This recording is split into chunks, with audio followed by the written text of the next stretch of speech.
Bismillahirrahmanirrahim. Assalamualaikum warahmatullahi wabarakatuh. Sahabat kuda Imam Tutur, alhamdulillahirabbil alamin.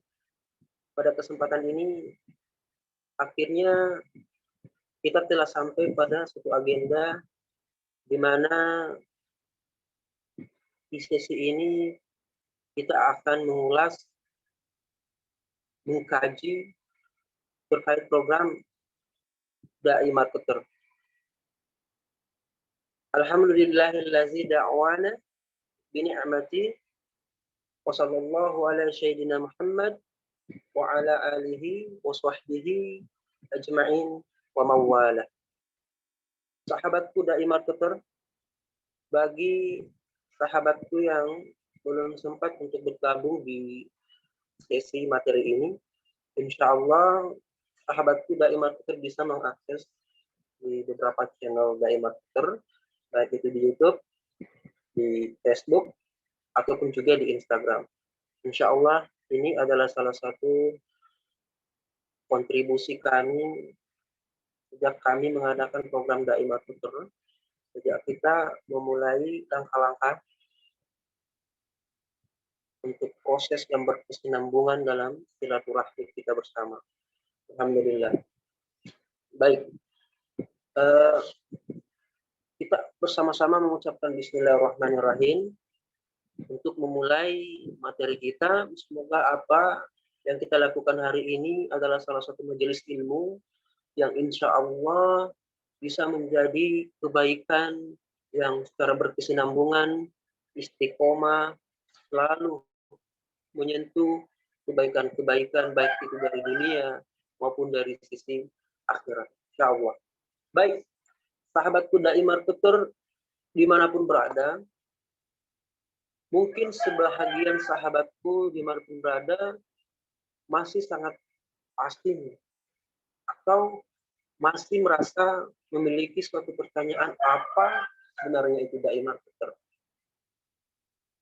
Kenapa harus Dai Marketer? Baik, di slide ini menerangkan bahwasanya di sana ada logo Dai Marketer yang secara filosofis kami telah memberikan makna atau pesan yang secara filosofis ada di dalam logo Dai Marketer. Mungkin pada bagian ini sahabatku Dai Marketer bisa melihat Dai ada simbol kunci, dan pada marketer itu ada simbol Pulau Sulawesi. Ini adalah salah satu makna yang pada hakikatnya kita ingin menyampaikan bahwa kunci dalam hal menyampaikan kebaikan itu adalah orang-orang yang selalu datang ataupun juga orang-orang yang berasal di wilayah timur. Ini secara filosofi, ini secara spesialis atau lebih tersegmen lagi dari segi pemaknaan, dari segi filosofisnya. Nah, inilah yang kita akan lakukan secara branding, bagaimana menekankan mindset kepada sahabat kita Dai Marketer, kepada sahabat kita siapapun itu, agar selalu menekankan bahwa marketer itu adalah marketer yang selalu memegang kunci untuk menyiarkan yang namanya koridor kebaikan. Baik, adapun slogan Dai Marketer itu yaitu Guardian of Trust, marketer trust amanah. Jadi seorang Dai Marketer itu ialah seorang yang mampu menjaga. Guardian artinya menjaga yang terpercaya sehingga menjadi seorang pemasar yang dapat dipercayai. Dan wujud dari implementasi kepercayaan itu ialah amanah. Ini yang menjadi poin penting bahwasanya setelah kita mendapatkan trust, maka kita harus istiqomah, kita harus amanah dalam menyampaikan aktivitas muamalah dalam pemasaran kita. Baik, step by step dakwah. Selesaikan urusan umat, Allah Subhanahu wa taala yang akan selesaikan urusan. Kami mengutip salah satu hadis riwayat Muslim, barang siapa yang membantu menghilangkan suatu kesedihan, esensi yang ingin kami sampaikan di sini dari penarikan hadis riwayat Muslim bahwasanya sesungguhnya Allah akan selalu menolong seorang hamba selama dia gemar menolong saudaranya. Jadi esensi yang kita mau sampaikan di sini bagaimana di dalam personal seorang dai marketer itu mempunyai jiwa sosial, mempunyai jiwa kemanusiaan yang tinggi. Sehingga frekuensi untuk melakukan kebaikan, baik itu dalam kontribusi material, maupun juga kontribusi intelektual keilmuan, maupun kontribusi lainnya, dia nisbahkan dalam konteks untuk menolong saudaranya. Karena itu yang menjadi hakikat kita sebagai seorang hamba. Kita menisbatkan diri ke kehambaan itu untuk mencapai derajat dai marketer. Baik, slide selanjutnya. Di slide selanjutnya, dai marketer. Hakikat dakwah adalah membangun kesadaran umat. Membangun kesadaran umat untuk melakukan kebaikan sebagaimana yang dianjurkan di dalam ajaran agama. Upaya untuk membangun kesadaran itu dilakukan dengan cara mengajak. Nah, ini penekanan yang lebih kita gunakan, yaitu dengan cara mengajak, menyampaikan ajaran-ajaran tentang nilai yang harus diketahui oleh khalayak atau kepada para sahabat-sahabat kita. Kita lebih menekankan kepada upaya untuk membangun motivasi. Jadi seorang dai marketer itu harus mempunyai kemampuan untuk membangun motivasi dibandingkan untuk menebarkan sesuatu yang sifatnya melarang. Kenapa kita mengambil kaidah seperti itu? Karena tindakan melarang suatu perbuatan merupakan tindakan yang berdimensi hukum. Sedangkan dakwah dalam konteks kekinian bukanlah perbuatan yang berdimensi hukum. Meskipun diakui bahwa dakwah dan hukum bisa berjalan beriringan. Inilah suatu kaidah yang kita gunakan di dalam proses pengaplikasian dakwah. Jadi sampai di sini mungkin bisa kita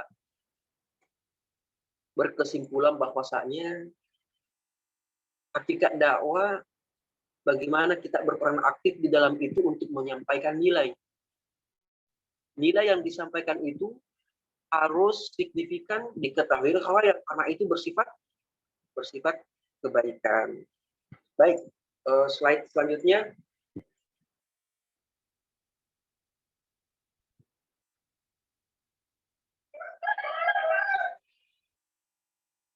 Di bagian ini kita akan menekankan tentang dakwah Islam menjadi poros hidup kita.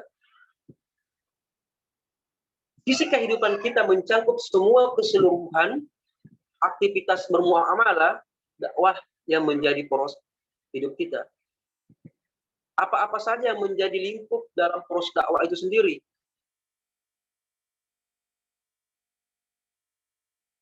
Baik itu di lingkungan bisnis, kita akan selalu mengedepankan yang namanya berbisnis bagaimana mengarahkan itu ke dakwah. Ataupun juga kita dalam kondisi menuntut ilmu, kita dalam kondisi bersekolah, maka kita akan selalu menisbatkan di dalam aktivitas kita itu kita menempelkan bagaimana ini menjadi kontribusi untuk dakwah. Karena itu yang menjadi poros kehidupan kita. Ataupun juga kita telah melaksanakan suatu amalan sunnah, kita telah menikah, maka kita nisbatkan.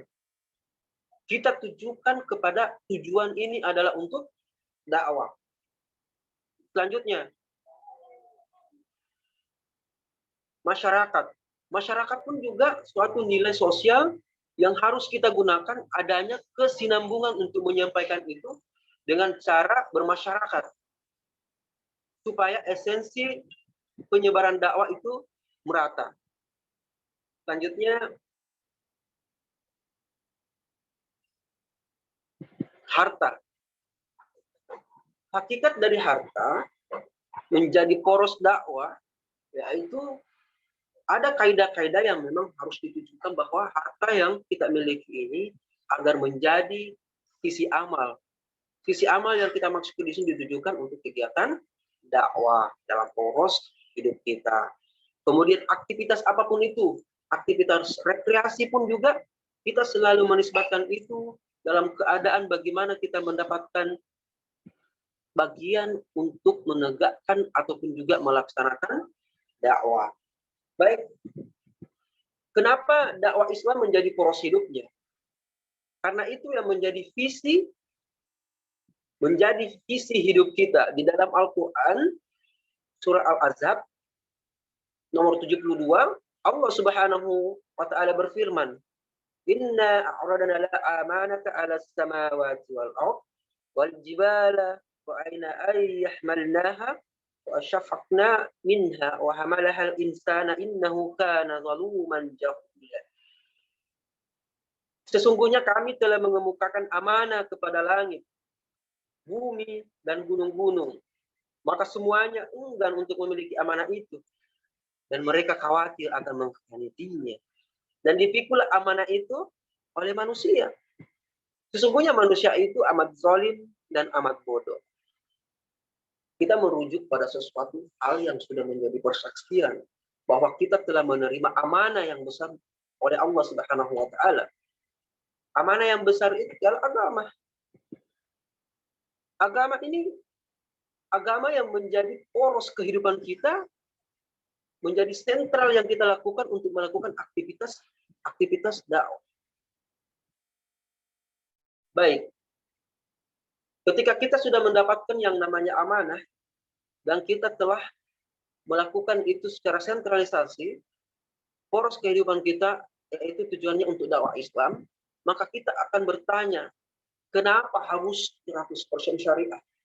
Kenapa kita harus lakukan itu semua dengan kaidah-kaidah yang menjadi dasar hukum dalam tuntunan agama kita?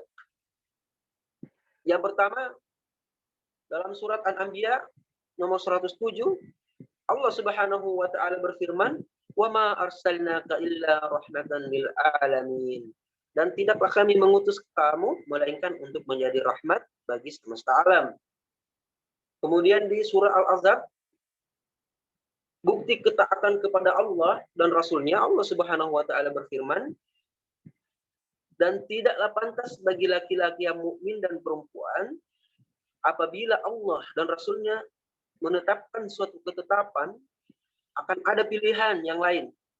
Mereka, urusan mereka, dan barang siapa mendurhakai Allah dan Rasul-Nya, maka sungguh dia telah tersesat dan kesesatan yang nyata.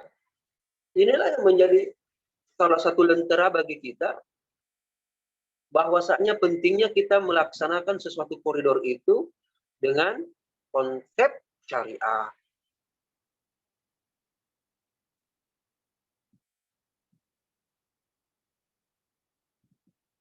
Baik, di slide ini terdapat simbol kunci.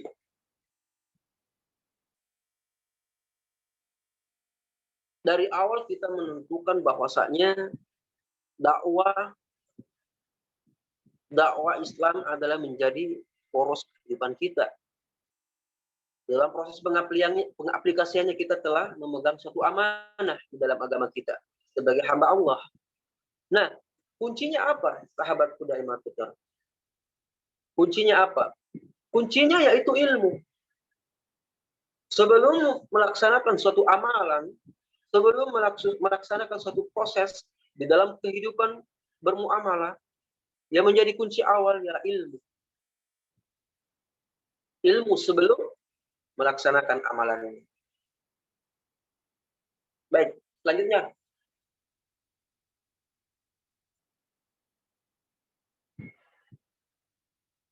Ayat ini, hadis ini sangat memberikan referensi yang sangat kuat untuk kita pegang teguh. Sungguh beruntung seorang yang diberikan kemampuan dapat mengajak manusia untuk menerima kebenaran. Rasulullah SAW bersabda, sesungguhnya jika Allah memberi petunjuk kepada seorang melalui dakwamu, maka itu lebih baik bagimu daripada engkau memiliki unta merah. Sedikit sahabatku yang ingin saya sampaikan, esensi dari Rasulullah SAW menisbahkan harta lebih baik bagimu daripada memiliki lebih baik, maka itu lebih baik bagimu daripada engkau memiliki unta merah. Di dalam beberapa periwayatan penjelasan yang cukup apik, beliau mengatakan yang dimaksud dalam hadis unta merah, unta tersebut adalah harta teristimewa di kalangan orang Arab di kala itu. Di sini Nabi Shallallahu Alaihi Wasallam menjadikan unta merah sebagai permisalan untuk mengungkapkan berharganya, mulianya suatu perbuatan atau mulianya suatu dakwah. Dan memang tidak ada harta yang lebih istimewa dari unta merah kala itu. Sebagaimana pernah dijelaskan bahwa permisalan suatu perkara akhirat dengan keuntungan dunia itu hanyalah untuk mendekatkan pemahaman agar mudah dipahami. Namun tentu saja balasan di akhirat itu lebih besar daripada kenikmatan dunia yang ada. Demikian dimaksud dari setiap gambaran yang biasa disebutkan di dalam hadis.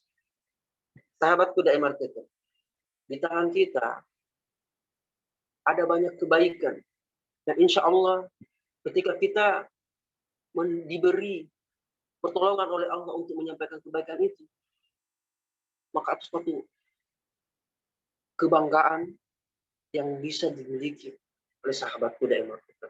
Lalu bagaimana dengan kerja dan bisnis yang kita lakukan hari ini?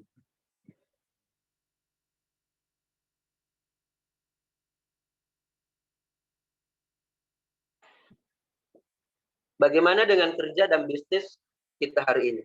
Selanjutnya, dari beberapa kitab dan riwayat menyebutkan keutamaan bekerja. Yang pertama, keutamaan bekerja itu menjaga kemuliaan diri.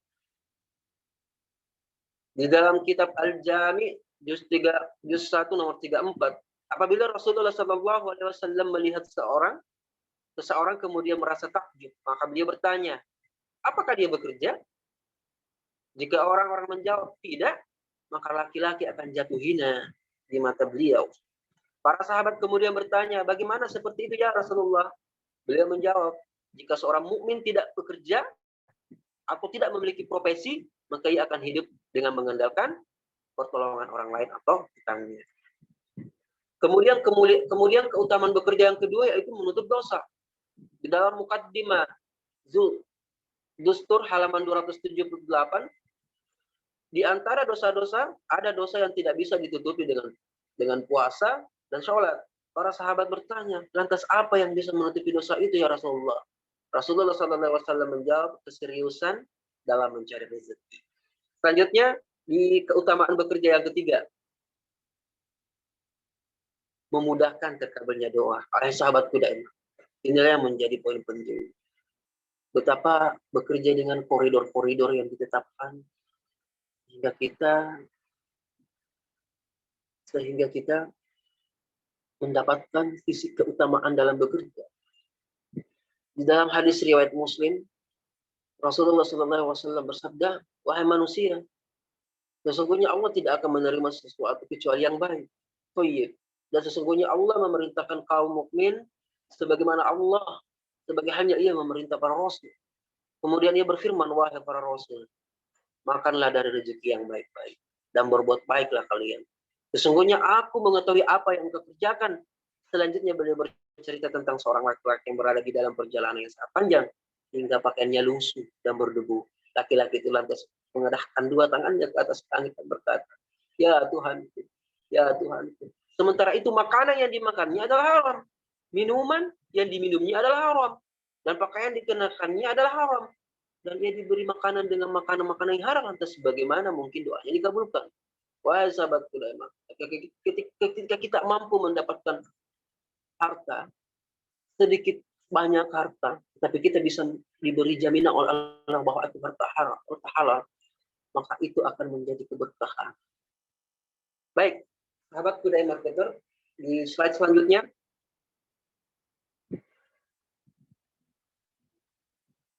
Dari keutamaan kerja, bagaimana pengaplikasian kerja di dalam bisnis Islami?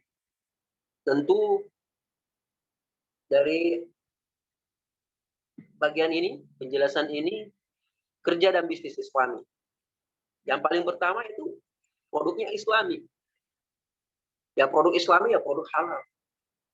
Sampai saat ini kita sangat mudah mendapatkan produk-produk yang berbasis syariah. Bahkan kita sangat memiliki banyak referensi bagaimana mengetahui tingkat halal dari suatu produk. Yang kedua, prosesnya pun juga harus Islami, yaitu berjalan dengan sesuai ketentuan syariah. Harus signifikan, harus terkolerasi prosesnya, harus dalam satu kesatuan, sehingga itu merujuk pada konteks atau kaidah yang betul-betul murni syariah. Terus yang ketiga, transaksinya Islami, sesuai dengan syariah. Yang keempat, konsekuensinya syar'i, atau bisnisnya dipenuhi, misalnya ada di dalam proses penggunaan harta yang dimana itu bisa bermanfaat. Contohnya kita bisa mengeluarkan zakat. Aktivitas bisnis apapun, aktivitas kerja apapun itu, yang penting mengacu pada koridor agama, sesuai dengan koridor Islami, maka akan mendapatkan suatu bagian untuk melaksanakan aktivitas sosial, salah satunya itu zakat, infak, sedekah, dan lain-lain. Kemudian yang terakhir, sahabat Kudai Marketer, pengaturan hal-hal yang ada di lingkungan bisnis itu sesuai syariah dan tidak menyalahi syariah. Misalnya hubungan dan penempatan SDM tidak menghalangi orang melaksanakan kewajibannya. Ini sudah mencangkup kaidah-kaidah yang berbasis hukum yang sesuai dengan aturan-aturan di dalam Islam. Kuncinya, yang menjadi kunci kita terhadap kerja yang kita lakukan dan bisnis yang kita lakukan, yaitu kita harus memahami muamalah. Inilah pentingnya sahabat Kudai. Kita telah mengetahui produknya halal, prosesnya halal, transaksinya halal, konsekuensinya halal, pengaturannya halal. Kuncinya kita harus paham akad yang kita lakukan dalam bermuamalah. Baik, selanjutnya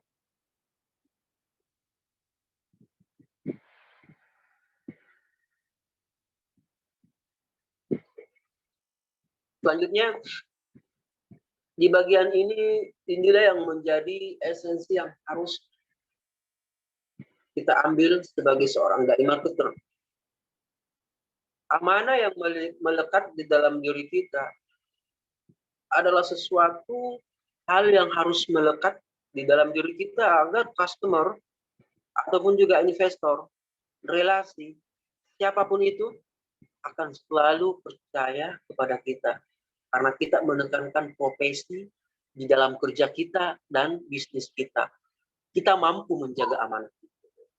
Di dalam proses pelaksanaan bisnisnya, yang penting bagaimana kita melaksanakan kerja itu atau bisnis itu. Di dalam proses, hal-hal yang harus kita lakukan. Yang pertama itu input, proses output. Bebas dari barang dan jasa yang haram. Bagaimana yang dijelaskan sebelumnya, bahwasanya ketika kita telah mendapatkan referensi terbaik dari produk yang halal, bisnis yang halal, maka itu yang menjadi input ke proses. Terus proses-proses apa lagi yang harus kita lakukan di dalam perjalanan bisnis atau kerja kita, yaitu tidak makan riba. Ini bahaya ini, sahabat tidak marketer. Ketika kita masih melakukan proses-proses ribawi di dalam aktivitas bisnis dan kerja kita. Kemudian yang ketiga, prinsip yang harus dimiliki seorang penjaga amanah, yaitu tidak one prestasi. One prestasi arti orang yang tidak bisa dipercaya. Orang yang ingkar janji.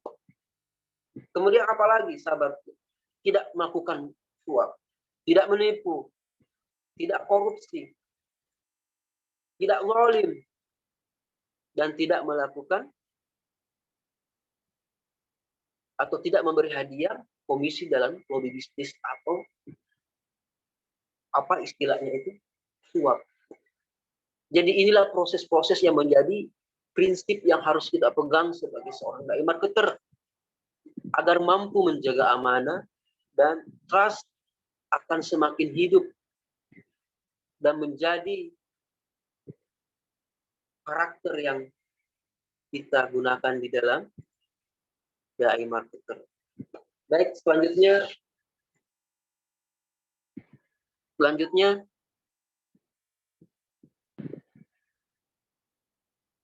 dari alur yang alhamdulillah saya sampaikan dari awal tentang filosofis dai marketer sampai akhirnya kita jadikan itu filosofi bahwa dakwah adalah proses atau poros kehidupan kita, karena di dalam firman Allah kita telah memegang satu amanah, yaitu di atas agama ini dalam dua lingkup dakwah yang kita lakukan, sehingga kita mampu mengimplementasikan itu di dalam realitas kerja kita, realitas aktivitas bisnis kita, yaitu sesuai dengan koridor-koridor atau syariat Islam. Baik, sahabatku dai marketer, pada bagian ini sifatnya telah memberikan nuansa teoritis dari hakikat yang kita gunakan, yaitu marketer, bahwa kita melaksanakan aktivitas muamalah, aktivitas bisnis, aktivitas kerja, maka kita juga harus memiliki intelektual atau pemahaman di dalam konteks pemasaran. Baik, pada bagian ini sebagai seorang pemasar tentu mampu mengetahui atau mampu mendefinisikan pemasaran di abad ini atau pemasaran di abad ke-21. Apa-apa saja menjadi ruang lingkup di dalam pemasaran. Mungkin sahabat dai marketer sebahagian alhamdulillah sudah mengetahui esensi dari definisi pemasaran sendiri. Pada bagian ini saya mencoba memberikan suatu definisi dari Asosiasi Pemasaran Amerika. Di asosiasi atau AMA marketing di Amerika yang cukup memiliki posisi yang sangat relevan dalam beberapa aspek kegiatan bisnis di seluruh dunia, termasuk aktivitas-aktivitas bisnis yang ada di Amerika Serikat. Definisi yang disampaikan yaitu fungsi organisasi dan serangkaian proses untuk menciptakan, mengkomunikasikan, dan memberi nilai kepada pelanggan untuk mengelola hubungan dengan pelanggan dengan cara yang menguntungkan organisasi dan pemangku kepentingan. Jadi esensi yang disampaikan oleh Association American Marketing di sini yaitu aktivitas pemasaran adalah aktivitas yang bisa memberikan benefit atau keuntungan di organisasi dan pemangku kepentingan atau para investor. Kemudian di definisi manajemen pemasaran, seni dan ilmu memilih pasar dengan sasaran dan meraih, mempertahankan serta menumbuhkan pelanggan dengan menciptakan, menghantarkan, komunikasikan nilai pelanggan yang unggul. Ketika kita bisa mendefinisikan definisi pemasaran dan kemudian kita mengkonsepkan di dalam suatu pengaturan atau proses pelaksanaan pemasaran kita yang betul-betul terkoordinir, maka kita akan berada di ruang pemasaran yang betul-betul menggambarkan bahwa kita adalah seorang pemasar yang tahu persis bagaimana ruang itu. Baik, mungkin di slide selanjutnya. Nah, ini apa saja menjadi konsep inti di dalam pemasaran. Apa-apa saja yang ada di dalam keilmuan pemasaran itu. Serangkaian konsep inti dalam pemasaran adalah yang pertama kebutuhan, keinginan, dan permintaan. Sahabatku, mungkin pada bagian ini memiliki item-item atau indikator setiap itemnya. Dan pada kesempatan ini saya mohon maaf karena tidak saya jelaskan. Insya Allah pada sesi lain kami tim akan menjelaskan penjelasan mengenai tiap item itu. Kemudian yang kedua, adanya sasaran pasar, adanya target yang kita pasar, adanya target pasar kita, positioning dan segmentasi. Yang ketiga, penawaran dan merek. Yang keempat, nilai dan kepuasan. Yang kelima, saluran pemasaran. Yang keenam, rantai pasokan. Yang ketujuh, persaingan. Dan yang delapan, lingkungan pemasaran. Ini yang menjadi konsep inti aktivitas pemasaran kita.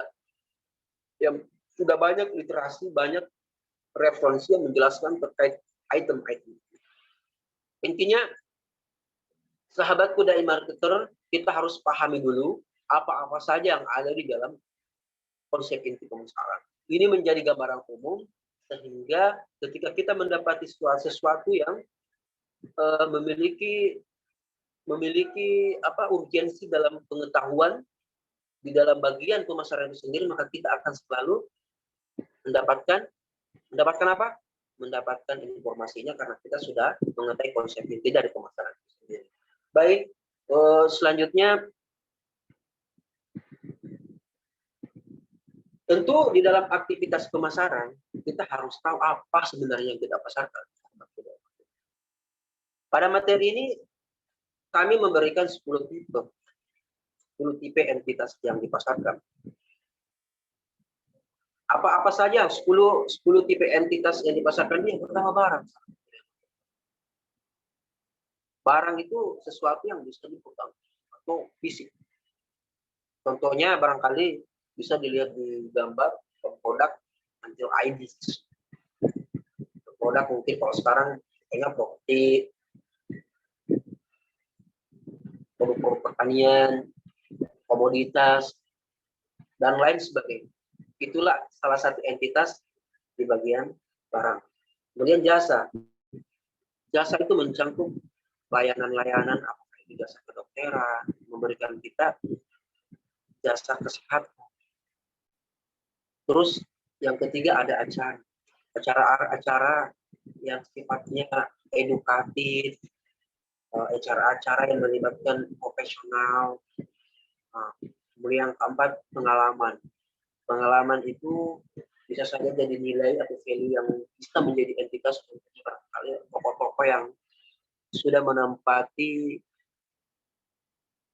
tingkat keberhasilan yang sangat tinggi. Contohnya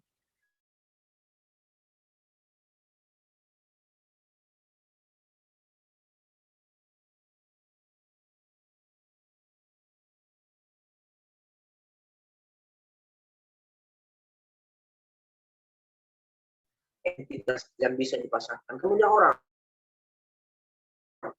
orang ini lebih ke personal branding, dia bisa memiliki nilai jual.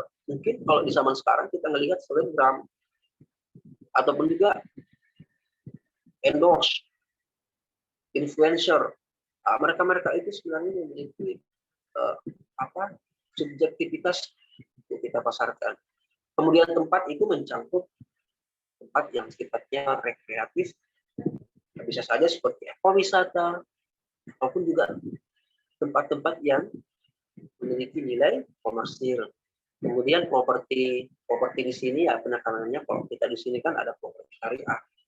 Properti syariah itu ya kita gunakan konsep-konsep yang sesuai dengan konsep syariah. Kemudian yang ke-8 itu ada organisasi. Yang ke-9 informasi. Dan yang 10 adalah ide. Inilah 10 entitas tipe yang dipasarkan. Kalau sampai saat ini tim agensi Army Cipta Property itu memiliki beberapa entitas atau jenis yang dipasarkan. Yang pertama dari properti, yang kedua ada jasa digital, dan yang ketiga ada jasa konstruksi. Itu contoh tipe atau entitas yang dipasarkan. Baik, selanjutnya realitas pemasaran baru. Pasar sudah tidak seperti dulu lagi, sahabat kita ini. Evolusi atau penafsiran saat ini sudah sangat signifikan perbedaannya. Pasar sudah tidak seperti dulu lagi. Kekuatan masyarakat utama lahirnya perilaku, peluang dan tantangan baru karena pasar telah berbeda secara radikal. Pada bagian ini juga merupakan suatu pengkajian memiliki indikator-indikator literasi atau referensi yang memuat di dalamnya. Yang kedua, kemampuan baru konsumen, yaitu perubahan loyalitas serta kepekaan konsumen karena memiliki kemampuan baru. Yang ketiga, realitas pemasaran saat ini yaitu kemampuan baru perusahaan. Perpaduan kekuatan baru yang menghasilkan serangkaian kemampuan baru. Nah, selanjutnya, untuk menjawab realitas pemasaran baru ini, kita akan melanjutkan di slide selanjutnya. Nah, inilah yang menjadi realitas pemasaran saat ini. Sahabatku dari marketer, marketing terus berkembang. Jika dulu kita mengenal ada marketing 1.0, sekarang ini kita sudah masuk eranya marketing 4.0. Lalu apakah marketing 4.0 itu? Sebelum kita sampai ke penjelasan marketing 4.0, pada kesempatan ini kita harus mengetahui dulu evolusi mulai dari marketing 1.0 sampai dengan marketing 4.0. Lalu apa sebenarnya marketing 1.0? Marketing 1.0 adalah marketing yang berfokus pada produk, sahabat budaya. Atau disebut juga product centric era. Di sini produsen membuat produk yang bagus. Kegiatan marketing diarahkan sesuai dengan kemauan produsen. Misalnya, persuasi orang untuk membeli produk tersebut lewat iklan dan sebagainya. Keinginan konsumen tidak terlalu diperhatikan. Jadi, peran penting yang dipegang di sini di marketing 1.0 yaitu peran oleh produsen. Jadi kegiatan marketing diarahkan sesuai dengan kemauan produsen. Jadi produsen memiliki esensi yang sangat besar, persuasi yang sangat besar untuk melihat potensi pasar bagi konsumen. Jadi istilahnya konsumen yang mencari produknya langsung dicari seperti itu. Jadi produsen memiliki kewenangan untuk membuat suatu produk.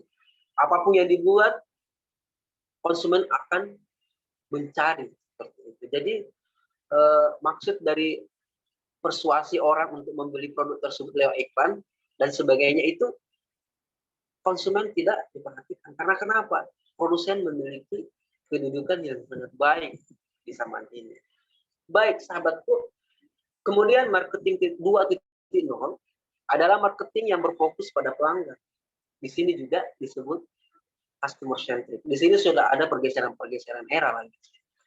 Di sini prosedur mencari pelanggan bandingkan tadi di marketing 1.0. Jadi produsen sudah tidak mencari pelanggan dalam konteks pemahaman secara intinya di marketing 1.0.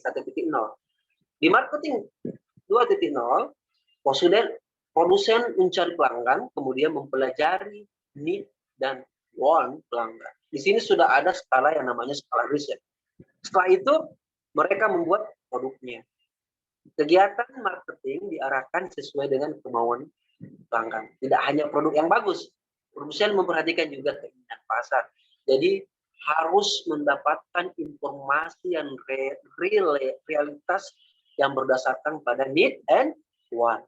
Bisa saja digunakan di sini itu dengan skala riset, sehingga produsen mengetahui produk apa yang sesuai dengan kemauan pelanggan. Di sini sudah terjadi pergeseran yang sangat signifikan dari marketing 1.0 ke marketing 2.0. Semoga dari evolusi 1.0 dan 2.0 ini memberikan gambaran kepada sahabat kita. Kemudian bagaimana kondisi marketing 3.0? Marketing 3.0 adalah marketing yang berfokus pada kemanusiaan. Nah, di sini disebut juga human centric era. Human centric era. Di sini produsen memperhatikan produk dan pelanggan. Jadi di-combine.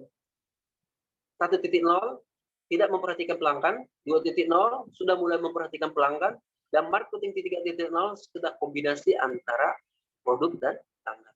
Kegiatan marketing diarahkan tidak hanya fungsional dan emosional, tetapi juga lebih ke spiritualnya. Pelaku bisnis memperhatikan aktivitas kemanusiaannya, nilai yang universal. Baik, sahabatku dari marketer. Di selanjutnya Pak, di sini ada bagan yang menggambarkan kita bagaimana kita melihat sisi perbedaan dari evolusi marketing 1.0, 2.0, dan 3.0. Dilihat dari objektif perusahaan, di marketing 1.0 itu menjual produk. Kemudian di marketing 2.0 itu memuaskan dan membuatkan konsumen loyal. Di marketing 3.0 membuat dunia yang lebih baik. Artinya sudah berskala kemanusiaan, aktivitas kemanusiaan secara universal. Yang kedua, pemicu arus pergerakan. Di marketing 1.0, industrial revolution, 2.0, teknologi informasi dan komunikasi, dan marketing 3.0, teknologi new wave. Kemudian di sisi terakhir, interaksi dengan konsumen di marketing 1.0 itu transaksional yang bersifat top down atau one to many, many.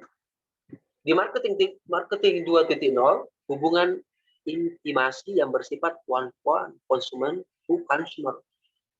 Di marketing 3.0 kolaborasi antara jejaring konsumen many to many. Ini sudah bersifat business to business.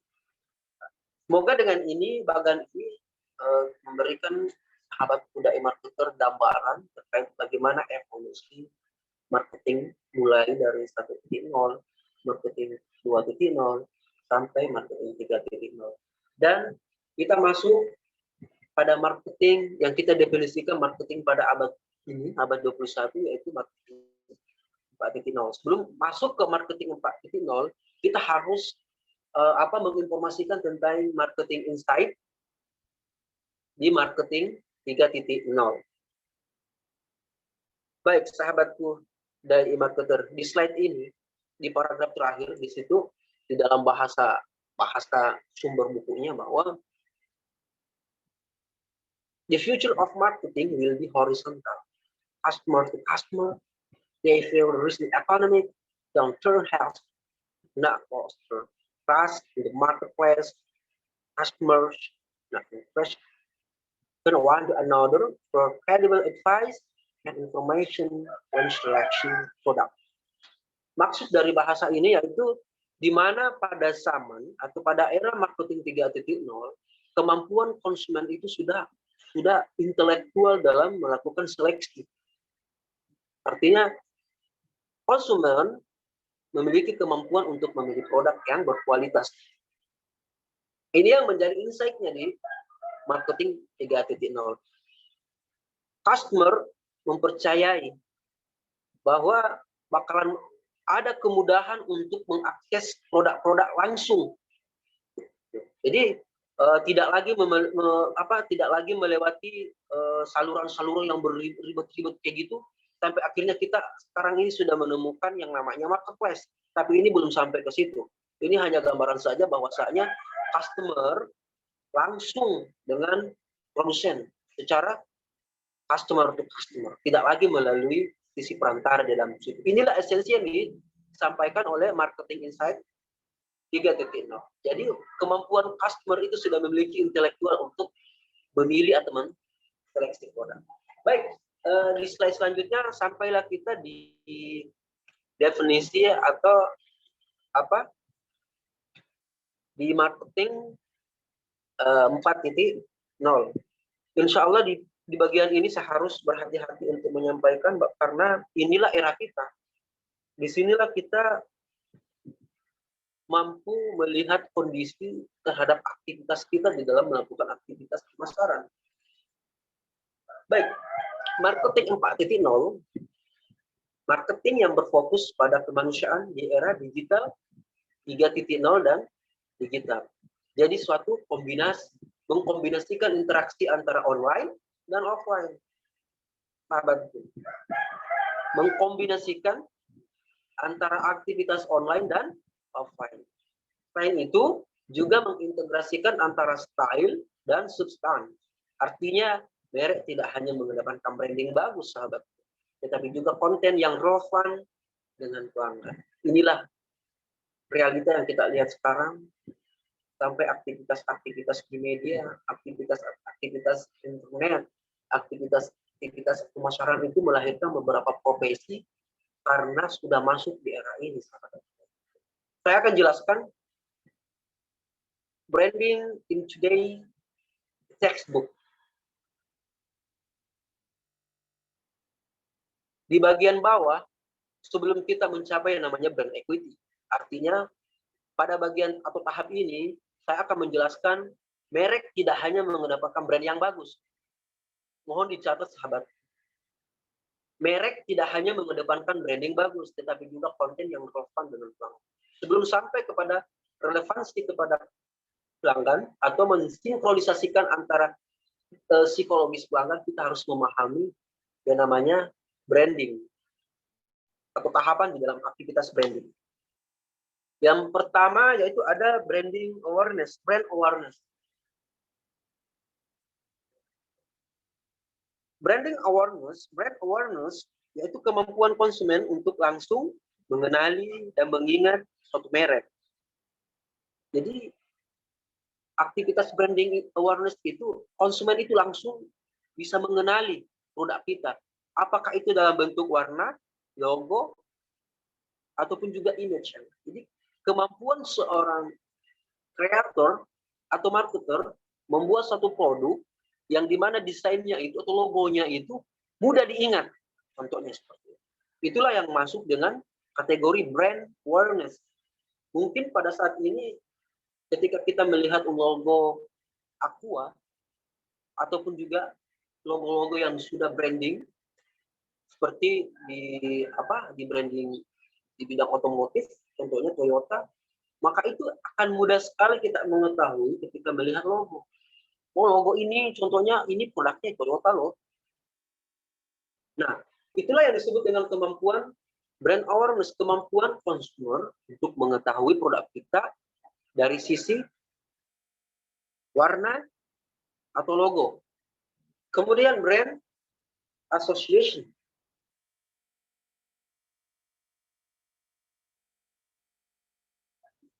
Ketika masuk pada brand association, ini sudah melekat di dalam ingatan seorang konsumen. Sudah melekat di ingatannya. Ini saya kasih gambaran seperti ini, sahabat. Ketika kita sudah familiar dengan produk, salah satu produk yang hari ini kita bisa contohkan seperti ini. Bahkan hampir semua kalangan dari semua segmen, sampai saat ini orang sudah tahu apa yang sebenarnya itu Aqua.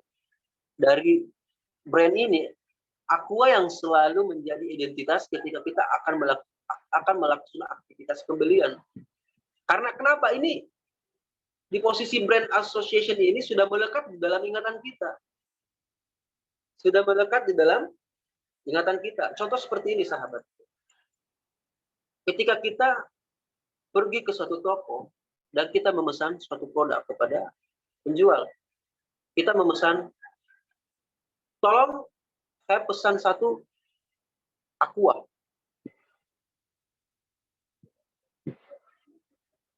Apa yang diberikan oleh penjual itu? Bisa saja Aqua itu sudah identik kepada semua mewakili produk-produk minuman, air mineral. Bisa saja dikasih produk yang lain. Tetapi yang disebutnya itu Aqua. Kenapa? Karena sudah melekat dalam ingatannya, sahabat. Nah, inilah kemampuan seorang marketer bagaimana membuat satu produk yang melekatkan di dalam ingatan seseorang. Atau melekatkan ingatan konsumen. Baik. Di tahap selanjutnya, yaitu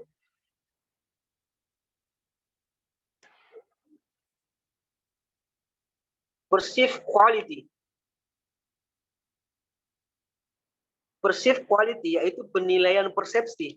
Perceived itu persepsi, quality itu penilaian, perceived itu penilaian quality.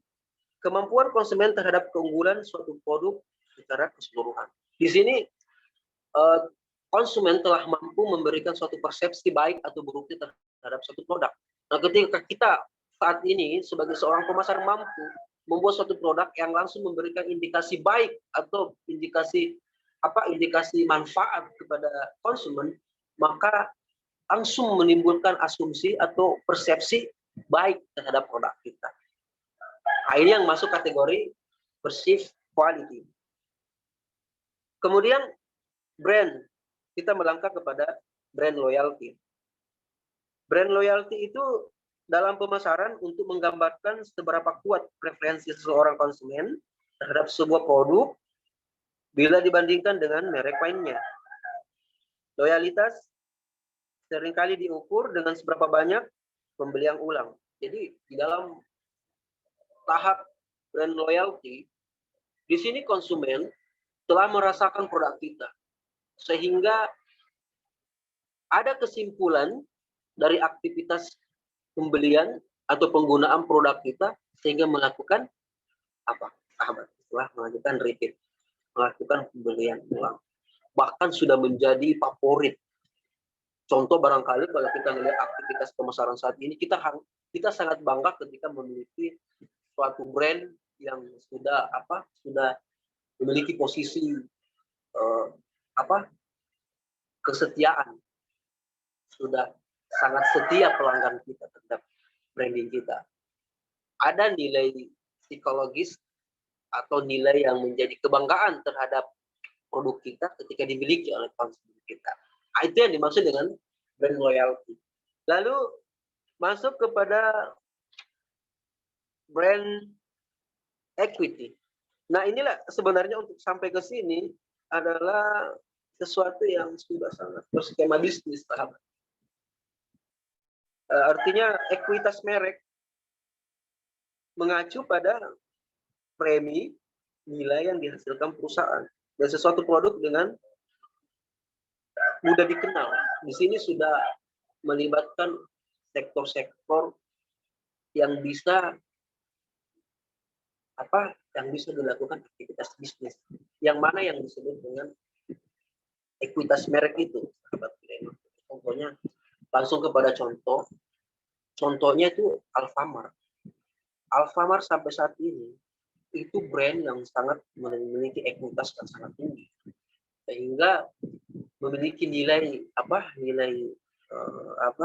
premi yang dihasilkan di aktivitas branding tersebut.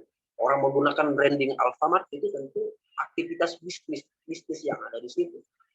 Ada skema royalty, ada skema material yang di dalamnya aktivitas bagaimana kita membangun sehingga branding itu sampai ke situ. Ini sudah menjadi nilai. Inilah tahap yang tertinggi dari aktivitas branding kita, sehingga kita bisa mampu menjawab bahwasannya ketika merek kita sudah memiliki ekuitas dan pelanggan kita sudah loyal, sehingga menghasilkan suatu persepsi yang positif terhadap konsumen kita, sehingga itu menjadi suatu kewajiban bagi seorang pemasar agar melihat karakteristik atau psikologis, baik itu dari segi profesi ataupun juga dari segi rohanisnya, aktivitas segmentasi target positioningnya itu harus sesuai dengan customer kita. Kenapa? Karena itu yang menjadi relevansi bahwa konsumen kita diperhatikan. Banyak konten-konten saat ini yang memberikan solusi kepada customer atau investor, karena itulah yang menjadi wujud bahwa dalam proses branding sekarang itu betul-betul konten itu harus relevan dengan pelanggan. Contohnya, barangkali pada saat ini saya sangat butuh informasi tentang properti syariah. Aktivitas pemasaran kita harus mendekatkan bahwa konten yang bertemakan syariah itu harus betul-betul relevan dengan orang yang inginkan tersebut. Baik, sampai di sini tidak ada gambaran terkait evolusi marketing itu sendiri. Kita telah memberikan suatu describing, suatu landscape, evolusi marketing mulai dari 1.0, 2.0, 3.0, dan 4.0.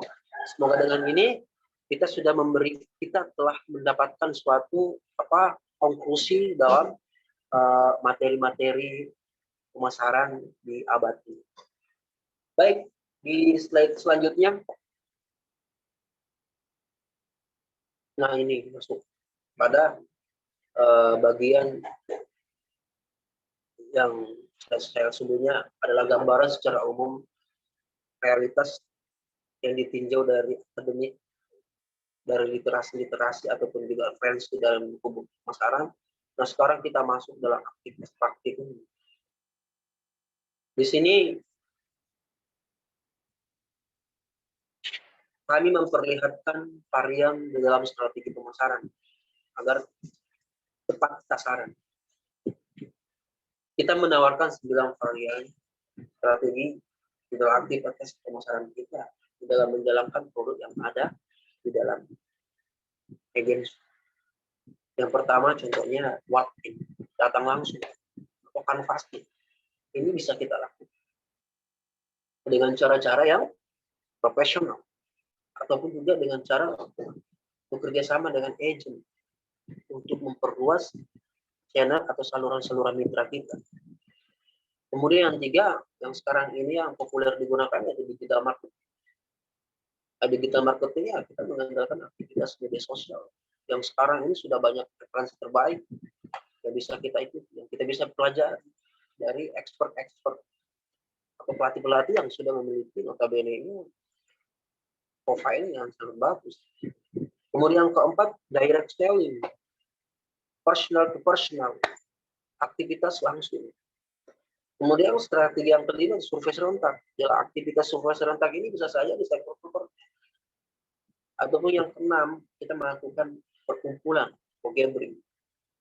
Yang ketujuh, kita memanfaatkan media channel seperti grup WhatsApp, Telegram, atau media sosial yang lainnya.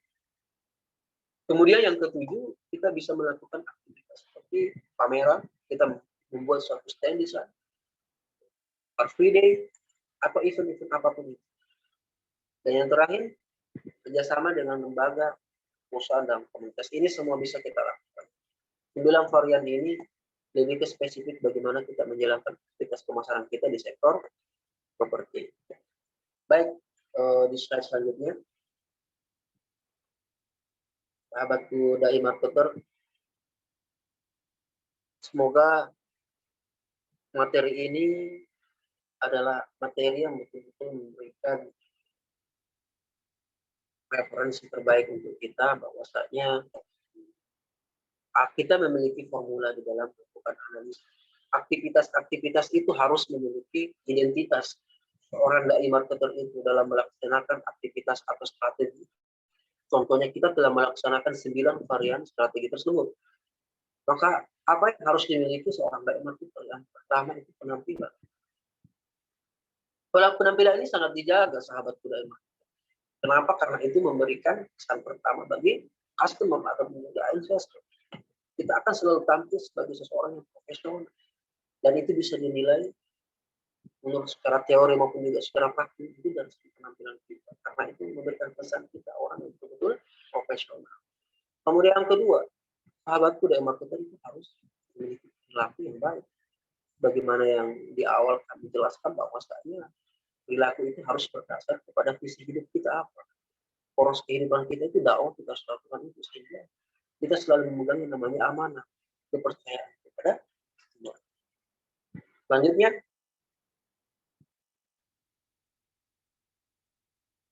kita pun juga harus memiliki budaya kerja. Budaya kerja kita apa? Budaya kerja yang masuk dalam koridor poros kehidupan ini. Artinya kita selalu mengedepankan nilai-nilai yang ada di dalam visi hidup kita.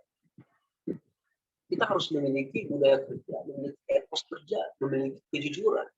Seperti yang disampaikan sebelumnya, bahwa di dalam proses itu kita harus tidak melakukan suap, tidak melakukan korupsi, tidak melakukan riba, tidak melakukan goror, penyuapan. Sehingga ini yang menjadi budaya kita, yang menjadi nilai referensi terbaik oleh semua sahabat budaya marketing. Selanjutnya, cara berbicara. Nah, ini juga yang menjadi poin penting. Sekarang ini kita sudah dapat menemukan pelatihan-pelatihan cara berbicara, baik itu di umum ataupun juga langsung ke customer melalui public speaking. Ada banyak cara atau metode yang bisa kita lakukan. Intinya cara berbicara kita itu harus sesuai dengan apa yang kita ingin sampaikan. kalaupun tidak itu sudah menggambarkan tentang apa yang kita sampaikan, yang penting tanamkan di dalam diri kita bahwasanya kita menyampaikan satu kebaikan dengan cara-cara yang sudah kita sepakati. Kita adalah orang yang insya Allah profesional dalam menyampaikan itu. Baik, selanjutnya. Semua telah kita lakukan. Psikologisnya kita memiliki. Mulai dari penampilan, perilaku, budaya kerja, dan cara berbicara kita. Tentu harus kita libatkan yang menjadi inti. Kita harus tahu apa yang kita ingin sampaikan. Kita harus pahami produk kita. Kita harus ketahui apa yang kita sampaikan kepada customer. Produk knowledge-nya kita harus rangkum, sahabat. Karena ketidakmampuan seorang dai marketer menyampaikan produk atau ketidakpahamannya terhadap produk itu bisa menjadikan persepsi itu bisa saja keliru oleh customer lain yang tidak kita inginkan, sahabat. Makanya itu ini penekanannya sangat wajib. Kita harus mengerti produk yang kita sampaikan atau produk. Baik, di slide selanjutnya.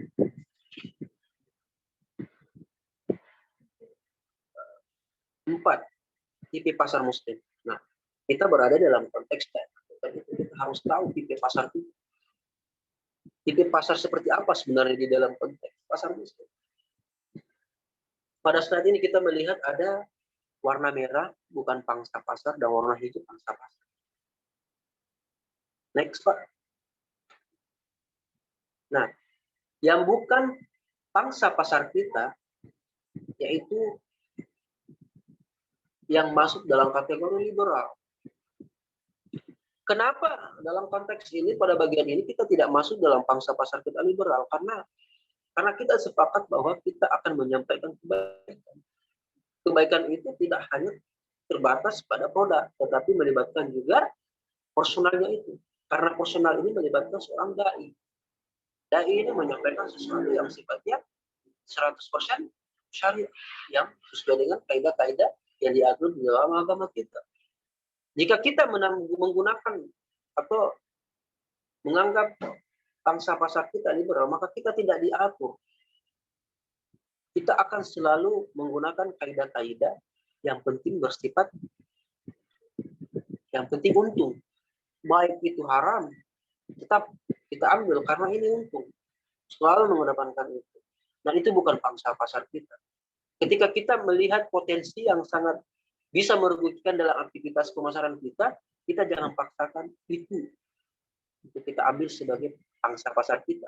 Karena itu akan memberikan efek yang sangat merugikan secara syariah. Dan kita sudah sepakat bahwasanya di sini kita menggunakan kaidah-kaidah yang betul-betul relevansi dengan customer kita. Lalu siapa customer kita? Peluangnya masing-masing ada, tergantung dari sahabat. Ketika kita sudah menggunakan prinsip dai marketer di dalam diri kita, maka kita akan memilih pasar yang betul-betul loyalis. Loyalis yang dimaksud di sini ya, mereka yang betul-betul tahu persis bagaimana kesinambungannya setelah melakukan aktivitas muamalah. Mereka yang loyal terhadap agama, mereka yang loyal terhadap bagaimana mendapatkan sesuatu dengan cara yang benar. Mereka yang loyal bagaimana kontribusi terbesar kita dalam aktivitas muamalah yang sesuai dengan agama. Sehingga relevansinya berjalan. Relevansinya ada, sahabat. Kita akan selalu mendapatkan ini, sahabat. Kita akan selalu mendapatkan pangsa pasar yang betul-betul loyal. Potensi yang sangat besar. Sekalipun juga kita paham bahwa dalam aktivitasnya kita dapat menemukan kesulitan.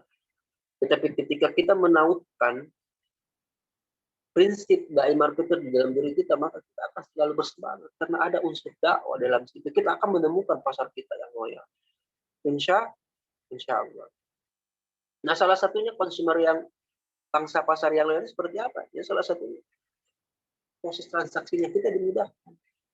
Dia barangkali kalau di sektor seperti syariah tidak lagi menggunakan BC atau istilah-istilah seperti tidak ada lagi yang namanya sita, tidak ada denda, tidak ada bunga. Inilah yang sebenarnya koridor yang masuk di dalam pangsa pasar kita. Baik, sampai di sini selanjutnya Pak. Baik. Dari serangkaian penjelasan yang telah saya sampaikan sahabat, alhamdulillah tim susun materi ini betul-betul bagaimana memberikan suatu landscape ke depan.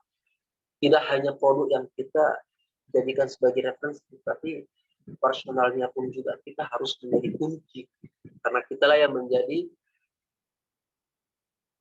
apa sahabat? Yang menjadi lentera. Kita akan menjadi seorang yang akan menyampaikan kebaikan ini. Maka jangan sampai putus cuman karena di tangan kita. Kita harus betul-betul menanamkan prinsip kunci dalam diri kita bagaimana supaya trust dan amanah tetap menjadi keistiqomahan dalam diri kita. Baik, di slide ini saya mengambil suatu laporan dari World Economic Forum tahun 2020. Itu pembahasan yang spesifik yang disebutkan bahwa di masa depan ada beberapa pekerjaan atau profesi di mana mereka akan selalu merencanakan dalam aktivitasnya itu selalu berkolaborasi. Inti dari laporan yang saya jadikan sebagai referensi di bagian ini, World Economic Forum telah menilai bahwasanya pentingnya kolaborasi di sana. Tidak lagi mengedepankan persaingan. Persaingan hanya dijadikan sebagai entitas untuk bagaimana kita proses pengembangan. Kita selalu mengedepankan yang namanya kolaborasi. Itulah yang menjadi salah satu insight dari Klaus Schwab, founder dan executive chairman di World Economic Forum. Sadia Sahidi, member of the managing board, salah satu penggagas, salah satu yang memberikan informasi kepada masyarakat Economic Forum dunia tentang bagaimana kondisi pekerjaan di tahun 2020. Landscape-nya sudah terasa di zaman sekarang. Selanjutnya, dari laporan ini,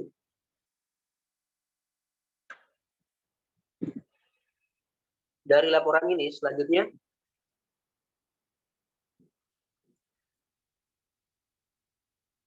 saya mengambil sampel 20 pekerjaan yang mengalami peningkatan dan penurunan sesuai dengan permintaan dari sektor industri. Ini adalah satu riset yang sumbernya itu dari World Economic Forum, Future of Job Survey tahun 2020. Dan kita melihat yang warna biru di sana yang menjadi indikasi yang sangat kita langsung mengatakan bahwa betul-betul posisi digital, marketing, dan strategi expression mendapatkan tempat yang sangat signifikan saat itu. Dan alhamdulillah kita sekarang telah berada di posisi ini.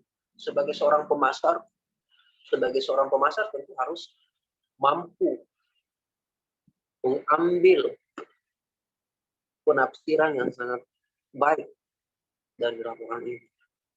Kita akan selalu menganggap diri kita akan selalu berada pada ini, berada pada sisi ini, yaitu adanya peningkatan di sektor digital marketing dan strategi spesial berdasarkan laporan World Economic tahun 2020. Dan ada beberapa penurunan ini yang berdasarkan past trend di beberapa industri seluruh dunia. Data entry salah satunya. Ini bisa disimak oleh sahabat sekalian. Intinya kita sudah melihat bahwa digital marketing dan strategi spesialis itu meningkat, mengalami peningkatan permintaan dari pekerjaannya atau profesi. Selanjutnya, di laporan ini masih berada di laporan ini, kita menemukan beberapa landscape bahwasanya di pojok bawah ada bulatan rank warna putih, ada yang biru muda karena niche, dan mesh warna biru tua. Saya mengambil satu sampel dari bagian profesi yang menjadi poin penting di laporan ini, yaitu di sektor marketing dan sales. Ya, sebelumnya harus saya sampaikan dulu kepada sahabat kuda e-marketer apa yang disebut dengan niche. Jadi niche adalah bagian dari sektor pasar yang sudah difokuskan dan ditargetkan. Jadi sudah artinya sudah difokuskan, sudah tertarget lah, sudah jelas ini mau kemana.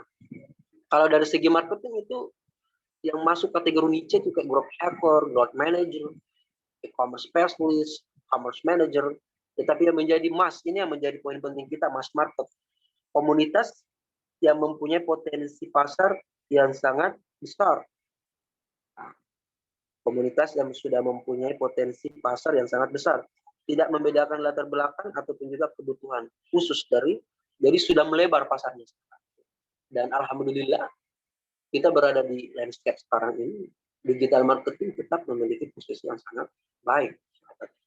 Digital specialist itu tetap memiliki suatu kedudukan baik di dalam era ini.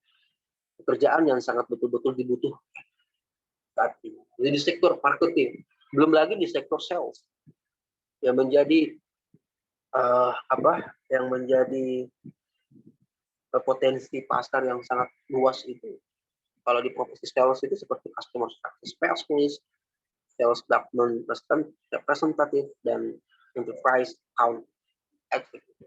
Artinya gambaran yang dilaporkan oleh World Economic Forum, The Future of Job, bahwasanya kita memiliki peluang yang sangat besar sebagai profesi seorang marketer. Yang penting, sahabat tidak marketer, yang penting kita harus selalu mengupdate informasi-informasi yang sifatnya global. Dan itu ketika kita lakukan secara berkesinambungan, maka akan menjadi pilihan terbaik untuk kita dalam melaksanakan aktivitas pemasaran. Hari ini kita sudah menemukan informasi berita yang sudah sangat dipercaya World Economic Forum, bahwasanya pekerjaan marketing itu pekerjaan marketing dan sales itu sangat dibutuhkan ya. Ini yang menjadi penopang keberhasilan dalam satu bisnis atau dalam satu industri di bidang pemasaran. Jadi sahabatku, pada laporan ini saya sangat menekankan bahwa jika betul-betul kita ingin berprofesi sebagai seorang marketer, intinya ini peluangnya sudah ada, landscape-nya sudah ada. Baik, di slide selanjutnya kita sudah di fase-fase terakhir, sahabat. Di slide ini suatu konklusi dari materi-materi yang saya sampaikan itu, semua ada sumber, semua ada referensinya. Dari mana saya mengambil materi itu, semua ada materi secara literaturnya. Baik, dan insya Allah inilah yang menjadi kurikulum kita agar kedepannya lebih ke profesional lagi dalam hal peningkatan kualitas bagi seorang dai marketer. Kita telah memiliki beberapa objek yang kita jadikan referensi untuk kita lebih profesional. Insya Allah tim kedepannya akan selalu belajar, akan selalu menggali potensi apa-apa yang perlu di dalam tim, apa-apa yang perlu di dalam diri seorang marketer, seorang dai marketer, agar betul-betul menemukan prinsip trust di dalam diri kita agar customer kita mencapai yang namanya posisi branding ekuitas yang sangat dipercaya sahabat kita. Mungkin itu saja materi hari ini. Semoga apa yang saya sampaikan hari ini itu bernilai manfaat, dan adapun materi-materi yang belum ada di dalam penyampaian, insya Allah akan kami benahi kembali, akan kita tetap lakukan perbaikan. Semoga kedepannya sesuai dengan rencana awal kita bahwa ini akan menjadi platform yang besar, akan menjadi referensi bagi seorang pasar berada di dalam koridor manfaat atau di dalam melakukan aktivitasnya baik secara akademik maupun profesional dan praktik. Baik, atas partisipasi kontribusi sahabat dai marketer saya ucapkan jazakumullah khairan, terima kasih. Semoga Allah membalas. Semoga ini adalah majelis di mana kita betul-betul berada di dalam suatu astabiqul khair.